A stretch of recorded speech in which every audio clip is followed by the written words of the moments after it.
Tá começando mais um pós-jogo aqui no Camisa 12. Muito obrigado a todos vocês que estão sempre ligados aqui no canal. Já sabe qual é o nosso ritual. Vai clicando em curtir se você não é inscrito ainda. Inscreva-se agora. De cara, já quero agradecer a quantidade de mensagens que eu recebi. Meu aniversário é só na terça-feira, quarentou. Porém, como no fim de semana já rolou uma festinha surpresa aí, eu recebi bastante mensagem e depois, nessa segunda-feira, eu vou tirar pelo menos 2 horinhas ali para responder o máximo de mensagem que eu puder.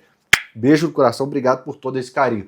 E deixando aquele recadinho especial, porque no link fixado aqui, no primeiro comentário fixado, tem um link da KTO para vocês. Errei as minhas apostinhas do Galo? Errei. Porém, acertei uma que o São Paulo ganhava no intervalo e no fim do jogo do Fluminense. E tinha mais de 9,5 chutes no gol, odd 10,90.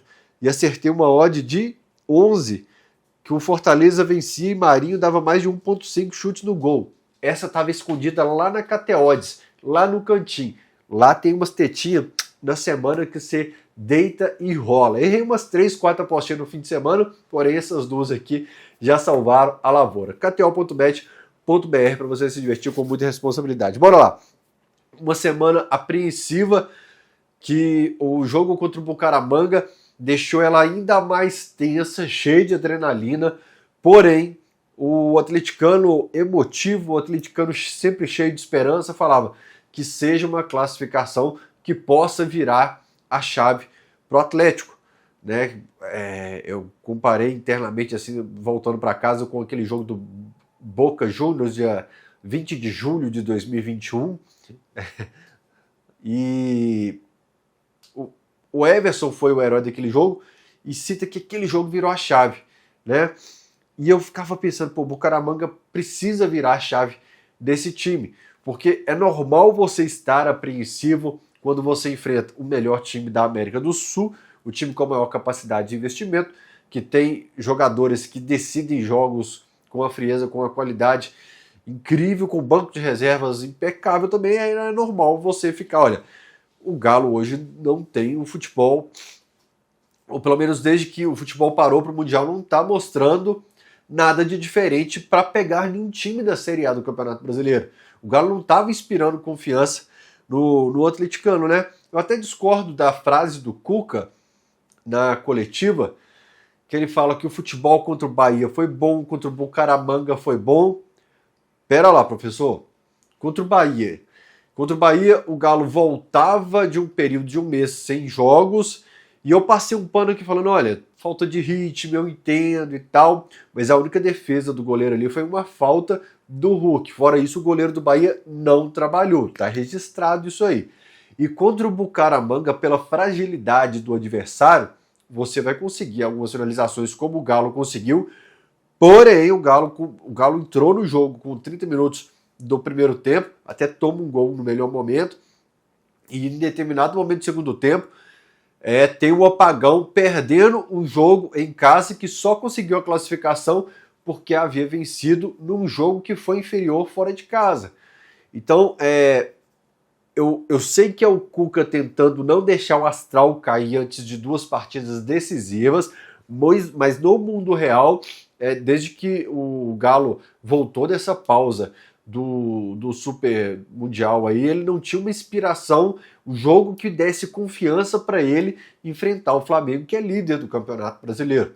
Não tinha uma referência assim de se falar, se a gente jogar como aquele jogo ali, a gente pode ganhar do Flamengo no Maracanã. Até então a gente estava na emoção, bora para cima, né, vamos ganhar desses caras, né, dá para ganhar, a gente tem um jogador para isso. Porém, você pegar a referência de um jogo ali que, olha, se jogar desse jeitinho aqui, dá pro Galo ir. Não tinha esse jogo. Então eu discordo do Cuca quanto a essas atuações e entendo a apreensão do torcedor numa semana em que a gente não conseguiu finalizar no gol do Palmeiras, além das faltas do Hulk, né? Eu passei um marca-texto nisso, que o goleiro do Bahia só fez uma defesa e uma falta do Hulk. O goleiro do Palmeiras só defendeu uma falta de fora do Hulk também. E teve um outro jogo do Bucaramanga fora de casa que fez uma defesa com bola rolando. Então, foi uma sequência de preocupar. Aqui no Arena MRV a gente conseguiu bola na trave e perdeu. Né? Indo para a escalação, me surpreende muito o Cuca. Por quê? É normal você pegar a escalação, procurar quem está na lateral direita, quem está na lateral esquerda, na volância, na zaga, e de repente você... Peraí, deixa eu voltar. Deixa eu voltar. Deixa eu entender quem vai fazer essa esquerda aqui. Frase popular do pós-jogo. Eu achei a partida do Caio contra o Bucaramanga bem justa. O momento Caio fazendo caísse foi aos 8 minutos em que ele pega uma bola simples, ele tem duas opções de passe, ele gira o corpo para lateral, ele tá tipo a linha lateral aqui, e ele corre em direção a ela e se embola todo, tendo que matar a jogada porque eles recuperaram a bola e tomando um cartão aos 8 minutos de jogo. E ali você fala, porra, Caio, né? Mas fez uma partida ok, me surpreendendo contra o Bucaramanga, tá? Você pode discordar, a caixa de comentários está aqui para você comentar. Então eu achei que ele tinha passado no teste para conseguir mais uma chance contra o Flamengo. E já que o Arana está machucado e o Rubens está fora, né? Ou no máximo, outra opção é você estar enfrentando o Flamengo no Maracanã, um empate aqui é um bom resultado, o Flamengo tem boas jogadas pelos lados do campo, eu vou colocar o Alonso na esquerda dobrando com o Vitor Hugo, né? Que não aconteceu. Essa opção do Vitor Hugo e do Alonso, eu imaginei que ia acontecer contra o Bucaramanga também. Na ausência dos laterais, sem confiança no Caio, o Alonso fazendo ali como já costuma fazer de vez em quando.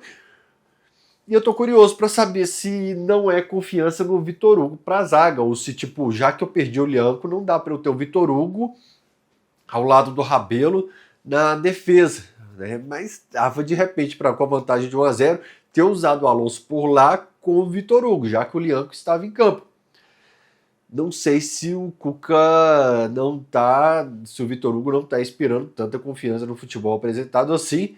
Tá com empréstimo até o fim do ano, eu morro de medo desses empréstimos dos caras bater metas e ficar aqui, mesmo que não convença a gente, como já aconteceu algumas vezes, mas eu tô nessa dúvida aí, se tá fazendo tanta mudança na esquerda até o Arana voltar, por falta de usar o Alonso, já que isso obrigaria talvez a utilização do Vitor Hugo. E essa engenhoca ali muda o mapa de calor do Galo muito, né? O Scarpa vai muito pela esquerda, lembrando um período Milito em que ele faz isso, porém sendo utilizado de uma forma diferente, né? Eu imaginei que ele ia conectar muito com o Coelho, fazendo de repente uma dobradinha de toca, passa, aproxima, recebe, mas o Coelho vem por dentro. A gente se pergunta muito se o Dudu pode jogar por dentro, se o Coelho pode jogar por dentro, já que a gente sempre imagina eles abertos pelo lado esquerdo, e essa pergunta também a gente faz para o Biel. E hoje o Coelho puxa a marcação mais por dentro aqui para o meio campo e permite que o Scarpa faça esse corredor de fora aqui. Aí o Gabriel dá um suporte, o Gabriel Menino dá um suporte para o Saravia lá na lateral direita, né? E o Vera fica mais pelo lado esquerdo. O Franco mais centralizado, fica um time diferente. Eu acho que se passasse todo atleticano na sua casa ele pudesse opinar como seria a montagem do time, ninguém falaria desse jeito. E talvez era isso que o Cuca queria como um fator surpresa, já que o Felipe Luiz falando, o Cuca vai usar o time desse jeito, desse jeito, desse jeito, desse jeito, desse jeito, e não pensou de forma alguma que o Coelho poderia vir por dentro, que o Scarpa ia fazer a esquerda, né? Quem ficou perdidão nessa aí, que eu não consegui achar função no jogo, entre auxiliar na perda de posse de bola, auxiliar na pressão, ou com a bola, o Atlético com posse de bola foi o Rony. Eu não consegui entender nada do que era proposto para o Rony nesse jogo. Né? E, querendo ou não, pegando como referência que você enfrentou o Flamengo no Maracanã, você teve boas chances de marcar, você teve a chance do jogo principalmente, e seu goleiro não sofreu. O Cuca até fala isso na coletiva, olha, o Everson não ficou sendo obrigado a fazer defesas. Pegava uma bola aqui, o chute do Bruno Henrique passou perto, né? Teve bola circulando a área, Porém, o Atlético conseguiu um certo equilíbrio entre segurar, frear o Flamengo e apostar em um contra-ataque ou outro, né? Então foi uma ideia que o Cuca trabalhou. Não sei se era o plano A dele para os 3 jogos. Eu vou deixar para o final do jogo que dá para ser aproveitado até então, né? Mas realmente, cara, o Galo sofre um gol de bola parada, bola aérea, assim como acontece contra o Bucaramanga. E aí, quem é fã de carteirinha do Camisa 12 sabe o que a gente faz? A gente liga a luz amarela de alerta. 2 gols de bola parada, cruzando na área, sofrendo um gol de cabeça na mesma semana, decretando 2 derrotas do Atlético, como que deu para reverter, porque levou o jogo para os pênaltis, né?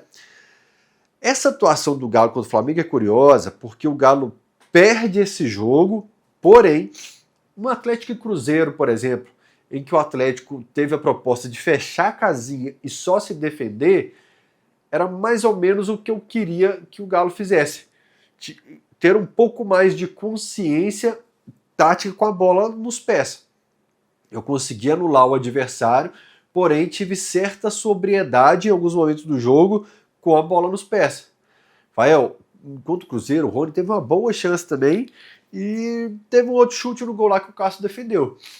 Coisa que o Cássio defendeu bola mais de perigo que o Everson. Mas futebol, a gente sabe que você tem que analisar 90 minutos e não deu para falar que o Galo conseguiu fazer algo sóbrio com a bola nos pés daquele jogo. Era jogar para frente e se fechar totalmente. E eu acho que dava para ter um equilíbrio. E repito, eu sei que é muito curioso comparar um jogo que você perdeu, que você fala que você teve uma postura mais equilibrada que um jogo que você empata os dois, o Galo jogando como visitante, né?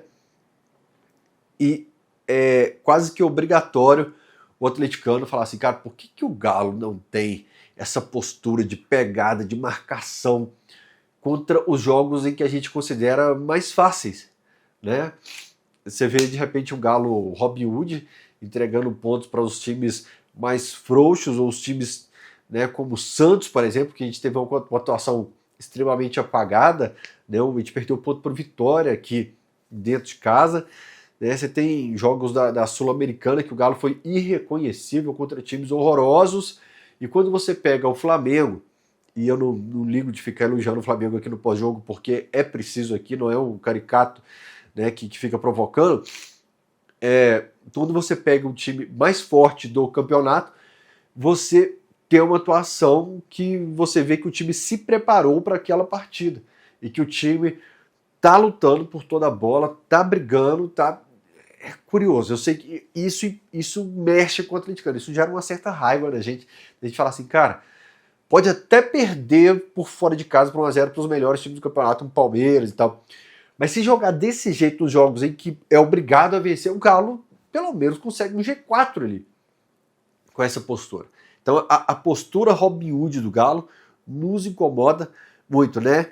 E no vídeo de férias do futebol, eu falei que o Galo no primeiro semestre conseguiu resultados, ex-campeão mineiro, classificado na Copa do Brasil, classificado para os playoffs, pelo menos na Sul-Americana, e estava 4 pontos do líder na pausa do Brasileiro. Eu falei, resultados a gente conseguiu, boas atuações a gente não conseguiu depois que o Campeonato Mineiro acabou, que o sarrafo subiu, né? Que a gente mudou a prateleira do futebol dos adversários.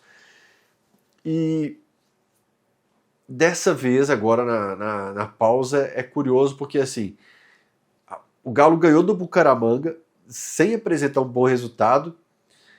O Galo melhora o desempenho na volta contra o Bucaramanga, perde o jogo, melhora o desempenho contra o Flamengo e perde o jogo. Aí a gente fica dodói da cabeça, né, velho? Aí a gente fica realmente temeroso, principalmente por uma situação, né? É difícil para quem não é atleticano entender essa parte.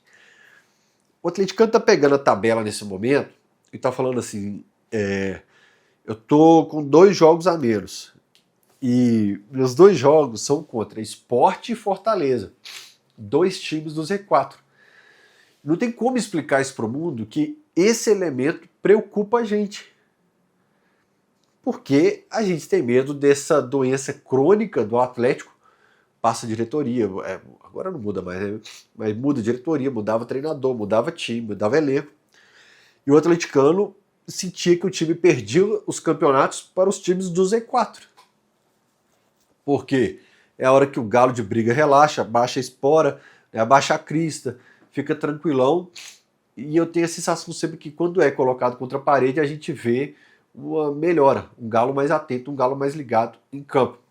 Então eu não estou relaxado em momento algum com esses 2 jogos a menos, porque justamente pelo fato de ser contra Sport e Fortaleza.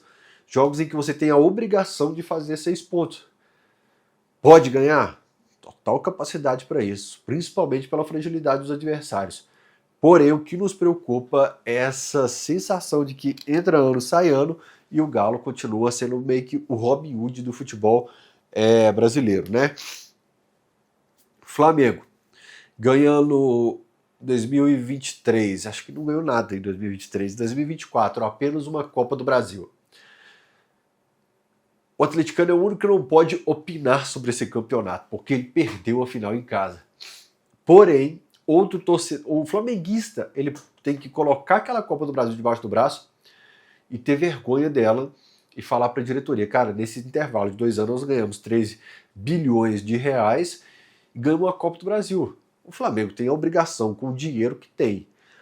Agora que praticamente aniquilou as dívidas que enforcavam o clube, contratando o que existe brigando com o clube europeu, ou simplesmente segurando um jogador como o Arrascaeta por tanto tempo no Brasil, tendo Pedro, tendo Bruno Henrique por tanto tempo, indo para o mercado agora na janela e buscando um jogador com 25 milhões, 30 milhões, 17 milhões de euros a 22 milhões de euros, manda para cá.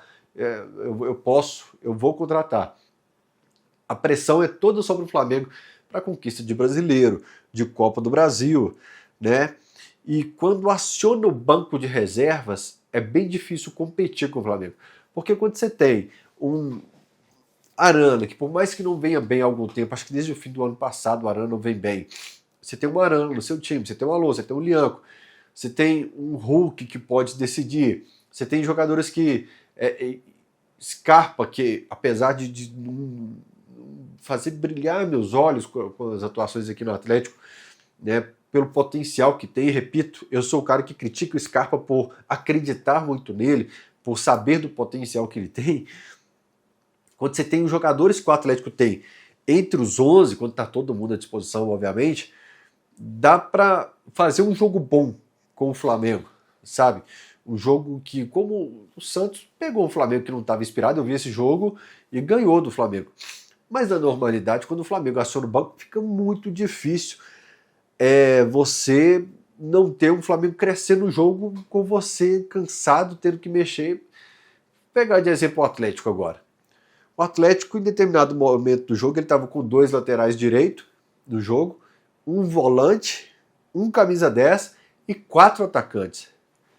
Vai tudo sincronizado, o Cuca pensou em tudo, o Cuca sabia o que estava fazendo ali para cada um.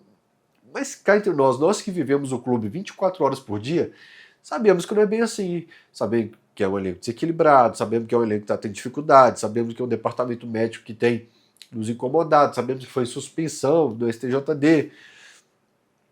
A gente sabe que existe um mix de erros de montagem de elenco, de azar, de julgamento maluco e tal. E nessa hora que o Galo estava com 2 laterais direitos, um volante, um camisa 10 e 4 atacantes, tá saindo muita peça de qualidade do banco do Flamengo. Tá entrando quem tem que entrar de forma planejada, e pro Atlético você tem que escalar Sarabia e Natanael, você tem que voltar um volante que está afastado às pressas, né? O volante que estava se destacando e conseguiu a titularidade tem uma lesão na coluna e sai, o lateral esquerdo de seleção não para de se machucar, uma lesão atrás da outra. Então, o orçamento que já é desequilibrado, o seu erro de planejamento, né, o seu endividamento, o seu azar, tudo pesa um pouco mais, desequilibra um pouco mais essa balança, né? O Galo faz um primeiro tempo bom, prega muito no segundo tempo, apresenta pelo menos um certo cansaço. O Cuca destaca como a partida de quinta exigiu muito fisicamente do elenco, mas quando começa a mexer na equipe, o negócio desanda de vez. Qual que é a fórmula para ganhar do Flamengo então? Isso é um desafio pro cara, o Palmeiras vai bater de frente demais. Eu acho que o Botafogo ainda vai conseguir brigar um tempo. Estou muito curioso para o longo prazo do Botafogo, com o Textor e tudo que está acontecendo envolvendo a holding dele lá no exterior. Porém, ainda é um elenco que consegue, né, incomodar, ou pelo menos fazer, olha, eu quero ficar de olho e tal. O Bragantino não vai assustar lá em cima. O Bahia ainda não consegue assustar para valer. Para você pegar um Flamengo e assustar ele num mata-mata, que é o que interessa para a gente agora, você tem que ser 10/10. Você tem que ser aquele aluno que errou pra cacete até novembro, mas chegou na recuperação, largou a mané do videogame, você largou as peladas lá que você jogava no fim de semana, né? E você focou em estudar. Tem muito aluno com potencial que é inteligente e vai para recuperação, mas aí ele se fecha e tal, e fecha a prova. Então não, ele precisava de 10 para não ir para recuperação. Ele consegue o 10/10. O Galo precisa ser 10/10. O seu goleiro não pode falhar. O seu lateral, que é nota 6, precisa ter um nota 8 no jogo dele. Né? O seu volante, que é nota 5, ele precisa ter nota 7,5, 8 também. Jogadores precisam entregar além do que eles estavam entregando, né? Eles precisam fazer aquela partida memorável dele. Você precisa lembrar que aquele jogo foi com Renan Oliveira, Castilho e Leandro Almeida.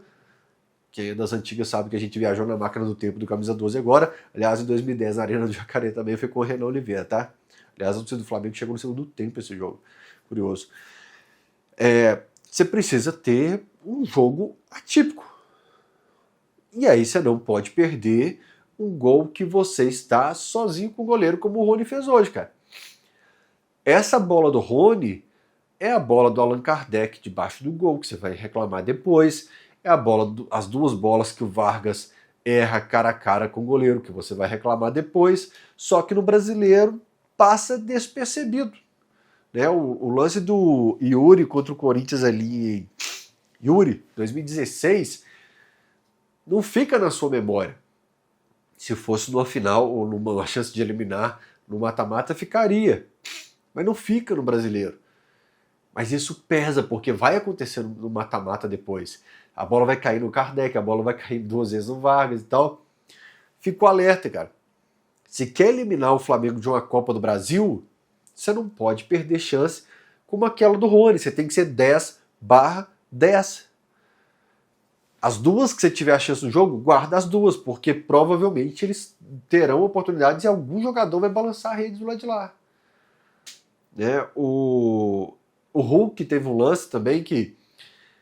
O Hulk deu sorte do Rony perder esse gol, que ele é tão bizarro o lance do Rony, que vai fazer a gente apagar um pouco ou não dar destaque nenhum pro lance do Hulk. Porque é curioso, existe algo de curioso no lance do Hulk. O Hulk é fominha o ano inteiro. O dia que precisava do Hulk ser fominha, ele optou por tocar. Mesmo com a bola estando na canhota, a perna boa dele. Se pausa o lance e fala na KTO, qual é a odd pro Hulk chutar? 1.5, 1.3. Qual é a odd pro Hulk passar? 14. Não, o Hulk vai chutar. Não esperava que o Hulk fosse passar aquela bola de jeito nenhum, e ele opta por tocar, desperdiçando um belo ataque, que você não vai ter muitos num jogo como esse. Para a Copa do Brasil, o que fica de lição é essa. Se o Rony fizer o que o Rony fez, não adianta chorar. Você não... é eliminação. Se tiver um dia que o seu atacante, que tem suas limitações, brilhar, se a vida te sorriu, você sorriu para ela, você consegue ficar vivo na briga ali e trazer para cá, para nossa casa. Né? Deixa eu falar o que está me incomodando muito no Hulk. O Atlético termina o jogo contra o Bucaramanga e o time vai conversar sobre as cobranças, quem vai cobrar, vai se concentrar, vai se motivar. Não havia necessidade dele conversar com o juiz naquele momento. Ele sabe que ele está marcado e que ele já reclamou durante o jogo inteiro. Não é só com o árbitro brasileiro que isso vai acontecer, cara. Mas eu fico muito incomodado e eu não ligo de falar isso nos microfones com a quantidade de cartão desnecessário do Hulk. O Hulk não pode receber tanto cartão desnecessário. Cartão para matar jogada? passa suave. Mas cartão desnecessário como foi hoje, bateu ou não bateu no braço, arrumou a bate-abel já apitou. Se você jogar a bola no chão, é certeza que você vai tomar cartão amarelo. E você, recebendo muito cartão amarelo, você sendo referência técnica, capitão, liderança do time, o pilar do time, você vai desfalcar a equipe muito em breve, provavelmente no momento que não dava para desfalcar, cara. Fiquei chateado mais uma vez com o cartão dele. Fiquei chateado mesmo, extremamente desnecessário. E entra ano, sai ano, ele fala que conversa aqui, que aprendeu aqui, que vai mudar e continua recebendo muito cartão bobo, tá? Teve uma substituição que o Cuca fez que eu não faria, tá? Ele tira o menino e coloca o Júnior Santos. Empatando com o Flamengo no Maracanã, eu não faria essa substituição, não. Não lembro se o Igor Gomes já estava em campo, acho que não. Eu, no máximo, colocaria um jogador mais para ficar no meio, para dar pegada, mas eu faria alguma substituição sem tirar o menino naquele momento ali para colocar o Júnior Santos. E não é porque perdeu, porque eu tenho registro de uma pessoa que eu falei, cara, não faria isso que o Cuca fez agora. Achei muito errado o Rony terminar esse jogo. Terminar não, ele saiu com... O Rony ia ter ficado uns 80 minutos em campo. É injustificável, não fazia sentido. Dava para tirar Rony naquele momento ali. Tiraria o menino para colocar uma outra peça de combate no meio campo ali para mudar um pouco, mesmo que se fosse colocar o Caio estava no banco de reservas hoje, não é possível, cara. Mas eu me perdi um pouco agora no roteiro das substituições ali. Mas a hora que o Cuca faz isso, eu fico, cara, não é mata-mata, não perdeu um jogo de ida para tirar o menino e colocar o Júnior Santos agora. Não gostei muito não, né? E o Júnior Santos, aquilo que eu falei de acionar o banco, né? Você coloca o Bernard, tem uma bola que veio, Bernard errou o domínio, tentou passar, jogou para lateral, uma outra bola ele se embolou todo perto do escanteio. O Júnior Santos corta uma bola, tá aqui, ele corta para cá, a perna esquerda tá marcando a perna direita dele, desmarca, tira a bola dele e segue. Tá devendo, cara. Mata-mata como esse podia consagrar uns caras assim que estão devendo, porque todo time consegue um cara que tem uma fase, um mata-mata consagra ele, um jogo que ele salva, um jogo que ele é o herói. E o Júnior Santos até aqui na temporada é um jogador comunzão, cara, que não tem nada demais, que se acharia facilmente em uma Série B assim para agregar no elenco, cara.